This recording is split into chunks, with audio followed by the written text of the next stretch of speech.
البداية كانت بتمثيلية رباعية لجمعيات مناصرة، واليوم أصبح صدر عصبة الألترات المغربية رحبا يسع ممثلي أزيد من 13 جمعية من مدن مختلفة.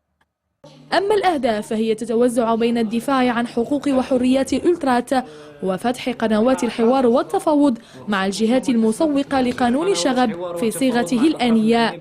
احنا كجروب ألترا في المغرب كامل كنطالبوا بمراجعة ديال قانون الشغب، خصوصا بعض الفصول اللي كتمسنا كالناس اللي مسؤولين على التنظيم وعلى التأطير في الملعب في الملاعب.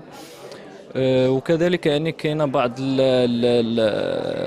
الظواهر يعني كالظاهره ديال الشغب. تبقى ظاهرة الألترات فكرا تشاركيا بين مختلف الجمعيات المشجعة على خلفية الهدف والوسيلة لتولد العصبة من رحم توحيدي خرج بالعمل التطوعي من سياقه الارتجالي إلى بعده المؤسساتي.